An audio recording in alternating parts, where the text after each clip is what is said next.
दोस्तों नमस्कार, मैं हूं शैलेंद्र सिंह और आप देख रहे हैं हमारा YouTube चैनल शब्द शब्द शैलेंद्र सिंह।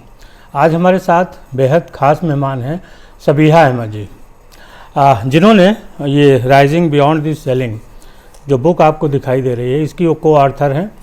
इस बुक की खासियत ये है कि इसमें 100 ऐसी महिलाओं के बारे में है जिन्होंने एक अपने मुकाम हासिल किए हैं।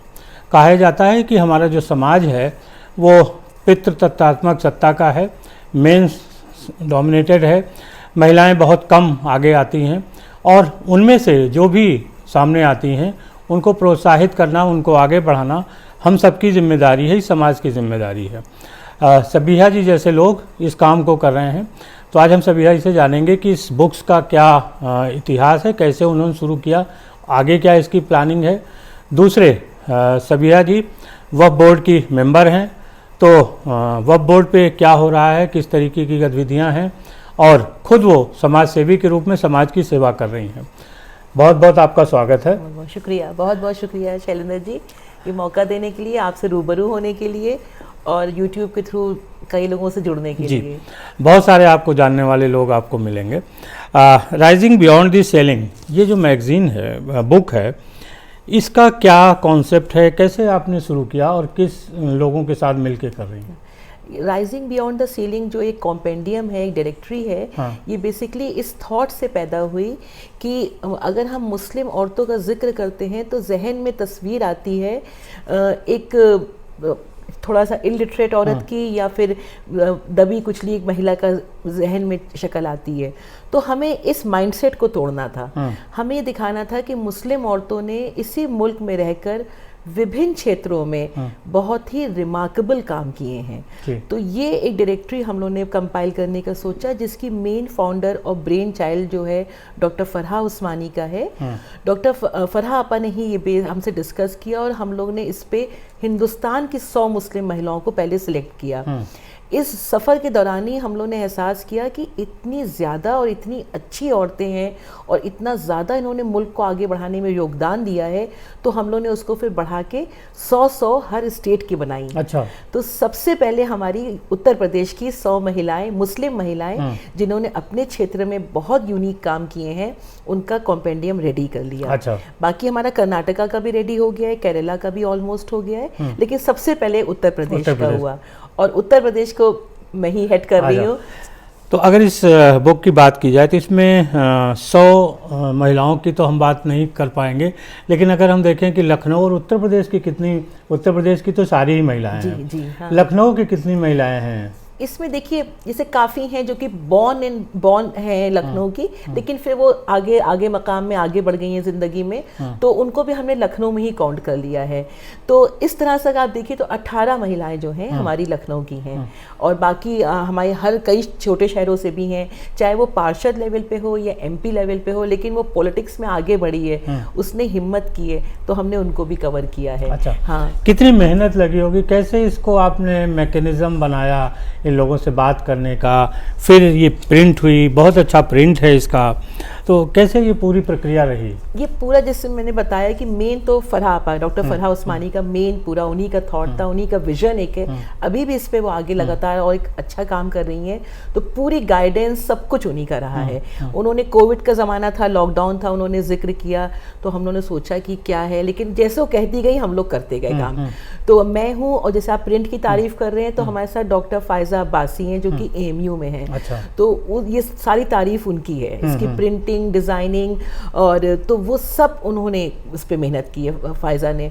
तो हम लोग की एक कोर टीम है, फरजाना शहाब भाभी हैं, ऐसे करके हम लोग की एक टीम ने वर्क करना शुरू किया। लॉकडाउन में घर में ही बैठे बैठे काम किया, फ़ोन कॉल कर करके एक से बात की, 100 लोगों से बातचीत की तकरीबन, उनकी कॉन्सेंट ली, उनकी रजामंदी ली, उनकी डिटेल्स मांगी, उसे कंपाइल किया, एडिट किया, फिर रेडी करके इस किताब को एक शक्ल इख्तियार हुई।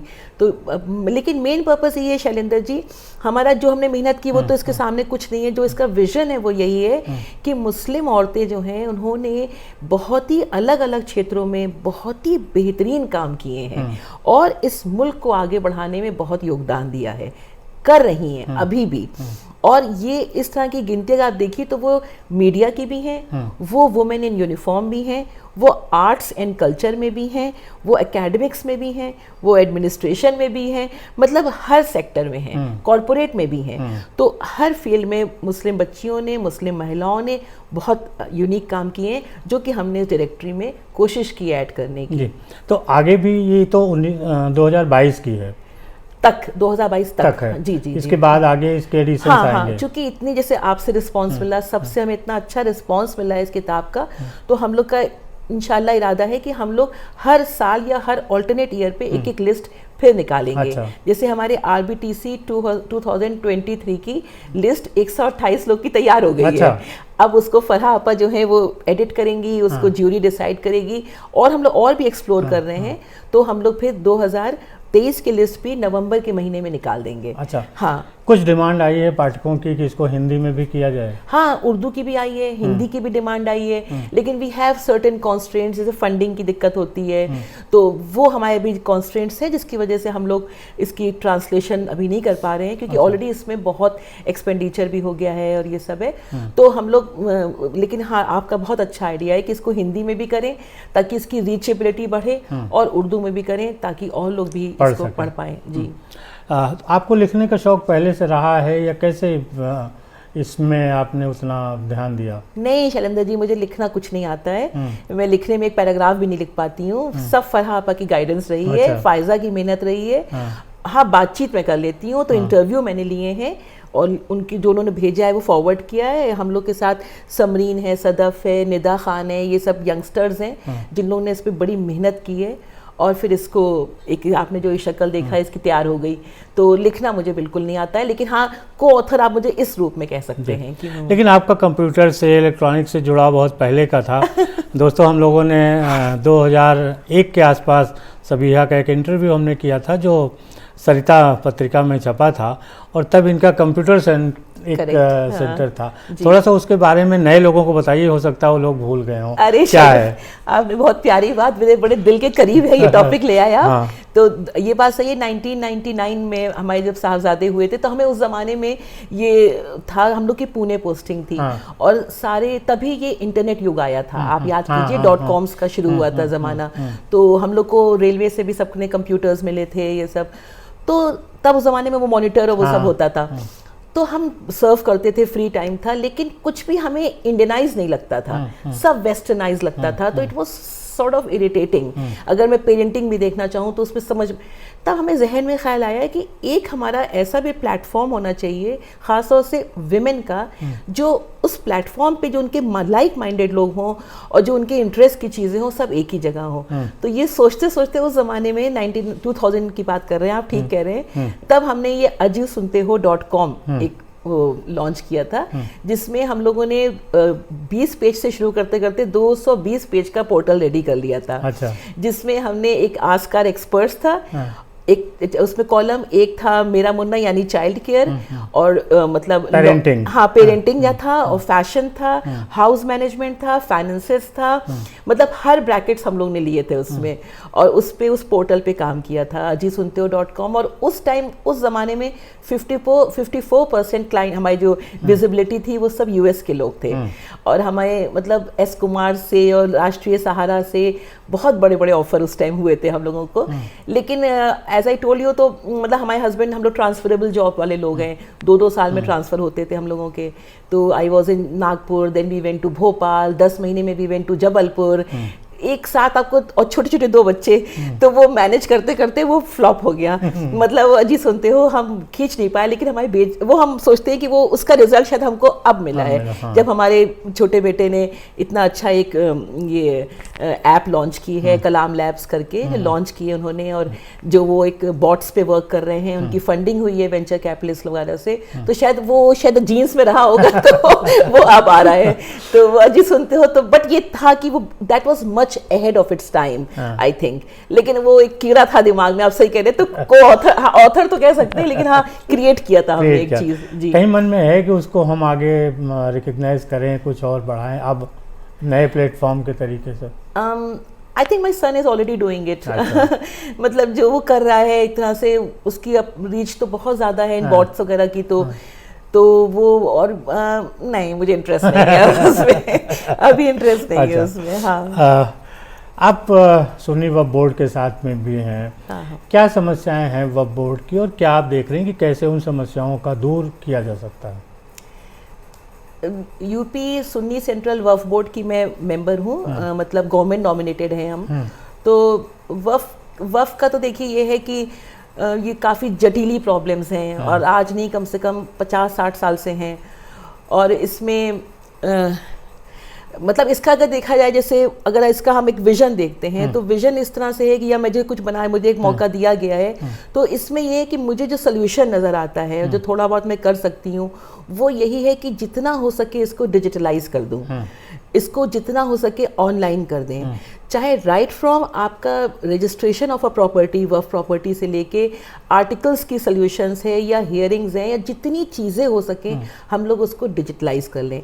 अगर हम डिजिटलाइज करने में इसको सक्सेसफुल हो जाते हैं तो बाय डिफ़ॉल्ट इसमें ट्रांसपेरेंसी आ जाएगी, और इसमें मतलब जो कुछ कमियां हैं, जो बुराइयां हैं, वो ऑटोमेटिकली हटेंगी। और सबसे जो उसका असली जो हक है कि जो वक्फ की प्रॉपर्टी होती है या जो वक्फ की आमदनी होती है, उसका हक तो गरीबों का है, वक्फ होते ही गरीबों के लिए है, तो उन तक चीज़ें पहुंच पाएंगी। तो ये एक मतलब एज एन इंडिविजुअल तो मैं यही कोशिश कर रही हूँ कि जितना हो सके डिजिटलाइज हो जाए। हम लोग का जैसे रजिस्ट्रेशन वाला जो काम है वो रेजर पे से कनेक्ट होके हम लोग ने उसको सिर्फ अपलोड करना रह गया है, डिजिटलाइज कर दिया है उस लेवल तक के, और वेबसाइट हमारा फंक्शनल है ही। तो वो हम उस तरह से स्लोली वर्क कर रहे हैं। थोड़ा मुश्किल होता है क्योंकि जहाँ भी देखिए लैंड होगा वहाँ डिस्प्यूट्स होंगी, वहाँ पे कई चीज़ें होती हैं, तो उसमें we have to be extremely careful. Plus हम लोग को कई चीज़ें माइंड में रख के हर एक स्टेप लेने होते हैं। But I have strong believe कि slow and steady wins the race. तो स्लोली वी विल, अब जो अपना है फोकस कि वो वक्फ प्रॉपर्टीज़ सुचारू रूप से चलें, उसका जो बेनिफिट है 7% जो फीस है वो वक्फ बोर्ड को सबमिट हो, और रिमेनिंग जो है उसका बेनिफिट जो है गरीबों को, मजलूमों को जाए। ये टारगेट है कि उसकी आमदनी से हम लोग स्कूल बना पाएँ, उसकी आमदनी से कॉलेज बना पाएँ, तो अपने आप ही कम्युनिटी का बहुत भला हो जाएगा। वहाँ भी महिलाओं की संख्या तो कम होगी? किसमें? वक्फ बोर्ड में? हाँ, हम हैं 2-3 गवर्नमेंट नॉमिनेटेड हैं, तो हम हैं और हमारे साथ एक और है महिला। अच्छा, हाँ। तो कुछ ऐसा फील होता है कि महिलाओं के जो बातें हैं उतनी हक से आप लोग उठा पाते हैं, या कुछ दिक्कतें फेस होती महिला होने के नाते? दिक्कतें नहीं, मतलब हम लोग एलियन लगते हैं हम लोग आई थिंक नहीं, मतलब अभी तो नहीं, मतलब मैं तो कंफर्टेबल सोचती हूँ कि मैं महिलाओं क्या हूँ, मतलब मुझे जो बात कहनी है कह देती हूँ। हाँ। किसी को समझ में आई तो आई, नहीं आई तो नहीं आई, तो इतना मैं रखती हूँ कि अपनी बात कह देती हूँ। फिर लोग बुरा कहें अच्छा कहें वो परवाह नहीं करते। लेकिन हाँ, फिट नहीं होते हम, फिट नहीं होते। मतलब महिलाओं के साथ जो एक कहा जाता है ना कि भेदभाव, वो समाज में हर तरीके एक ही जैसा है। भेदभाव तो बहुत हेवी वर्ड हो गया। भेदभाव जैसा कुछ नहीं है। I am being welcomed over there. लोग मुझे लुक फॉरवर्ड कर रहे हैं। जो बेचारे जो छोटे पोस्ट पे लोग हैं वो बहुत देर लुक्ड अपॉन मी कि कुछ होगा, उम्मीद नजर आती है।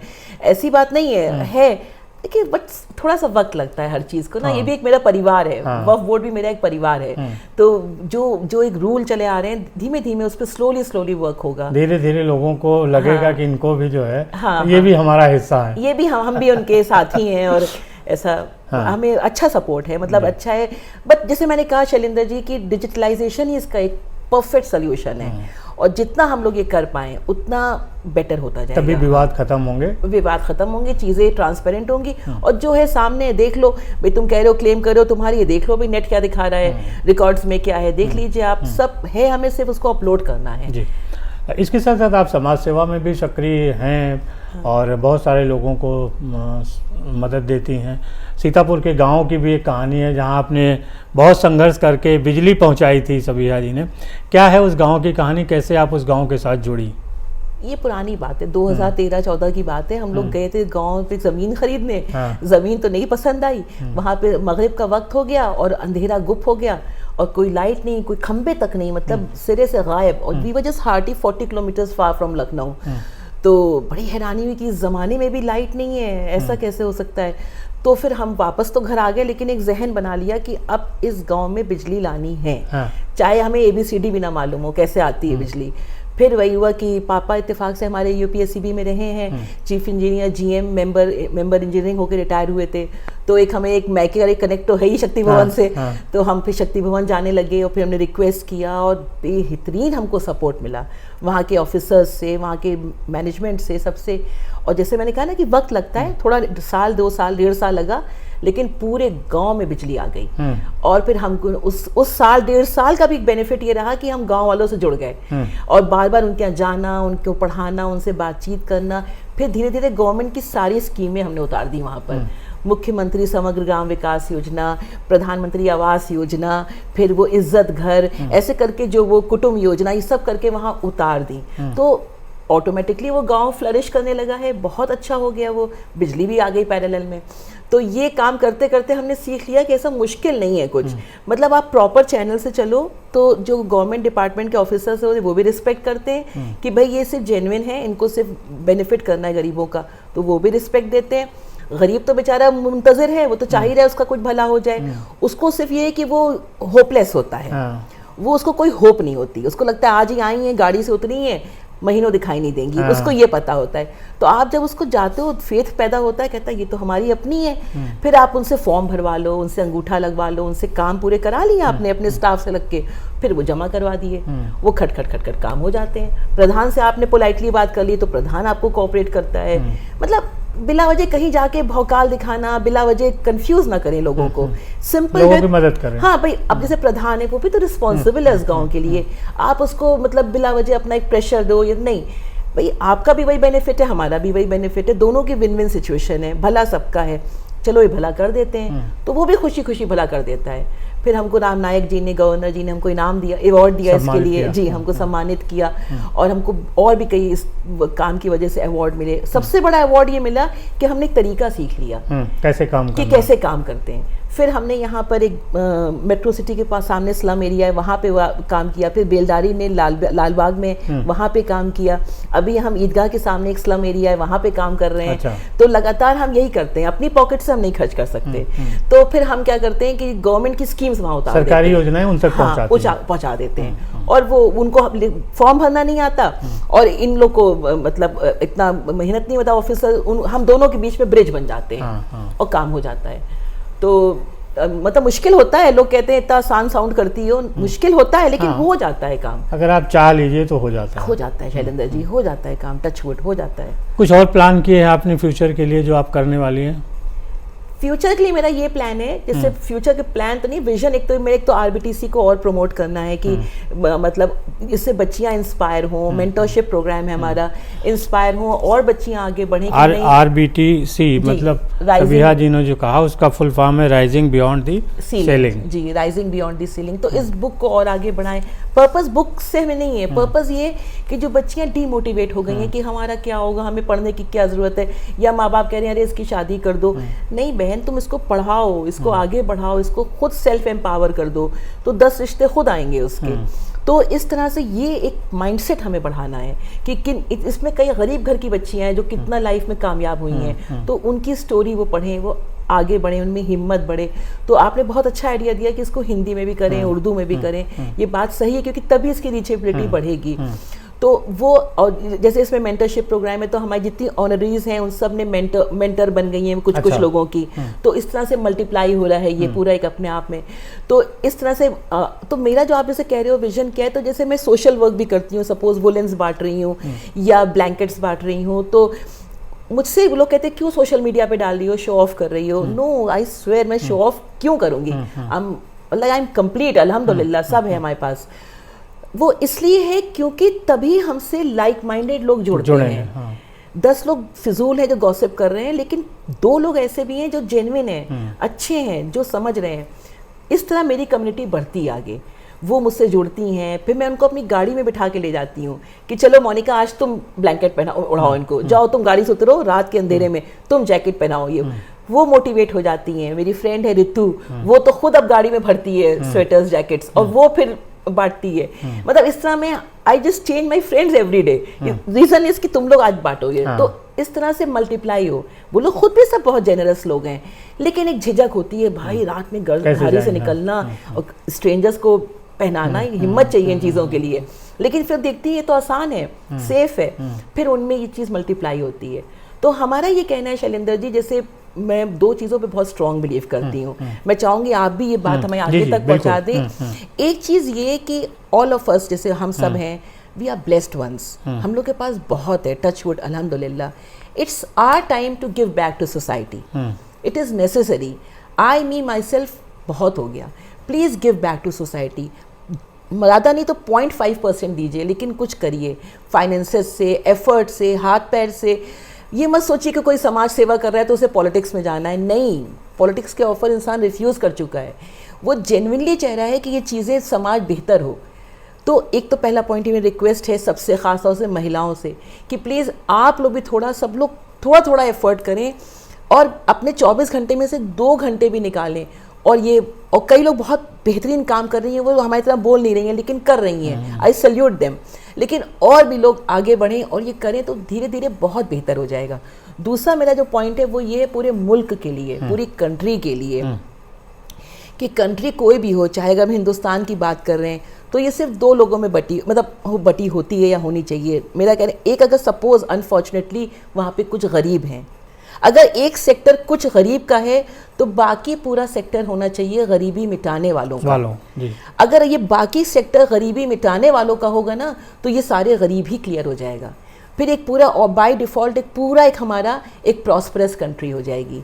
तो डोंट से कि what government has done for you, what government is doing for you, या सरकार ने क्या कर दिया। इनफ से आपने देश के लिए क्या किया है, आपने अपने मुल्क के लिए क्या किया है।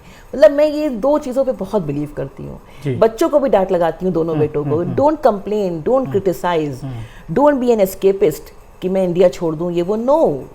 मतलब ये है कि tell me what you have done for your country. Trust में शैलेंद्र जी, लोग ब्लैंक हो जाते हैं, कहते हैं अरे मैं टैक्स देता हूँ ना, मैं टैक्स दे रहा हूँ ना, मैं ट्रैफिक रूल फॉलो कर रहा हूँ ना, कर तो दिया कंट्री के लिए और क्या करूँगा। आप एक्चुअली एक पेज का ऐसे लिखिए, एक पेज का ऐसे लिखिए 2 अक्टूबर को गांधी जी को, और उसमें लिखिए कि मैं इस देश का पैदा हूँ, मेरी आज इतनी उम्र हो गई है और मैंने अपने देश के लिए फला फला फला फला फला काम किए हैं। देखिए आपका पेज भी नहीं भर पाएगा। एक सवाल और है चलते चलते कि आप वक्फ बोर्ड की हैं, गवर्नमेंट की तरफ से नॉमिनेट हुई हैं, कहीं ना कहीं आप मोदी सरकार या योगी सरकार की तरफ से हैं, कुछ लोग क्रिटिसाइड करते हैं, तो कैसे मुकाबला करती है? नहीं, मैं किसी सरकार की तरफ से नहीं हूँ प्लीज। मैं खुद, मुझे लगता है कि अल्लाह की ब्लेसिंग्स है, मुझे बना दिया गया है, क्योंकि I just lost my father same week. तो मुझे लगता है कि मेरे पापा ही की शायद दुआएं थी कि मुझे ये तश्तरी में सच के मिल गया। वक्फ बोर्ड लोगों को लगता होगा ना कि आप लगने दीजिए, मुझे क्या मतलब, वो नहीं है, वो दिक्कत नहीं है, मतलब वो अलग बात है। आपका सवाल क्या था? सवाल ये था कि भाई कुछ लोग जो आपकी कम्युनिटी के हो सकता है कि क्रिटिसाइज करते हो कि आप किस सरकार के साथ हैं, क्या है, तो कैसे मतलब इन चीज़ों का मुकाबला करती हैं? देखिए, मैं ना सच्चाई के साथ हूँ। अगर जहाँ पे जो कोई गलत है तो मैं उनसे भी डायरेक्टली क्वेश्चन कर सकती हूँ, और जहाँ तक अगर सपोज आरएसएस या बीजेपी कहीं गलत है तो मैं पोलाइट हम्बल वे में उनसे भी सवाल कर सकती हूँ कि भाई आप ये क्यों गलत कर रहे हो। आप कहते हो कि आपको भारत माँ से प्यार है, तो माँ के लिए तो सारी औलादें बराबर होती हैं, तो आप किसी औलाद के साथ पार्शियलिटी कैसे कर सकते हो? नहीं कर सकते हो ना। सिमिलरली मैं इधर वालों को भी जवाब देती हूँ, मैं ये कहती हूँ कि लोग डरते हैं कातिल की परछाई से, हमने कातिल के दिल में ही घर कर लिया। वाह। तो हम ठीक है, आप डरो घबराओ उनसे, लेकिन ठीक है, फेस करो उस चीज को। जब आप खुद गलत नहीं हो, जब आपका अल्लाह पे इतना स्ट्रॉन्ग बिलीफ है, तो डर किस बात का है? मतलब डरने का कोई लॉजिक नहीं समझ में आता हमको। तो वो मतलब मेरे लिए सच मानिए, बीजेपी आरएसएस ये सब भी इतना इंपॉर्टेंट नहीं है जितना कंट्री है जी। और country is much above these things, much above these things. समाज और देश, यही हमारे लिए सबसे खास है। true. बाकी तो चीज़ें पार्टियां हैं, आती जाती रहती हैं, कभी कोई आएगा कभी कोई आएगा। हाँ जी शैलेंद्र जी। तो हाँ, और कुछ आप चलते चलते कहना चाहती हैं? आपके लखनऊ के लोग हैं, दर्शक हैं, कुछ नए साल में? लखनऊ के लोग तो लखनऊ तो मतलब लखनऊ एक शहर नहीं है, लखनऊ एक नशा है। तो लखनऊ इज़ एन एडिक्शन। तो लखनऊ के लोगों से ये कहूँगी कि भाई जो एक बनी हुई है जो लखनऊ की इज़्ज़त, लखनऊ की तमीज़ तहजीब, उसको कायम रखिए। आप अगर सड़क पे गाड़ी भी चला रहे हैं तो उसके जहन में रखिए कि आप लखनऊ के बाशिंदे हैं। सड़क पे चल रहे हैं तो भी वही अंदाज़ रखिए। तो और मतलब एक गिविंग का नेचर ले आइए अपने में। वंस यू स्टार्ट गिविंग तो ट्रस्ट में एबेंडेंस आता है आपके पास। लखनऊ ने आपको बहुत कुछ दिया, अब आप लखनऊ को दीजिए। मतलब समाज को कुछ दीजिए, यही आपका संदेश है। करेक्ट, बिल्कुल सही कह रहे हैं आप। बहुत शुक्रिया सबीहा जी आपका, और सभी साथियों आपका भी शुक्रिया। आप इस बुक्स को पढ़ सकते हैं। मैं कोशिश करूँगा कि आपको कॉन्टैक्ट नंबर डिस्क्रिप्शन में दे दूं, जहां से आप इसको मंगा सकते हैं। और जब भी आगे एक नई बुक लॉन्च होगी हम फिर उस पर बात करेंगे और आप सबके साथ कनेक्ट होंगे। शुक्रिया, धन्यवाद। Thank you.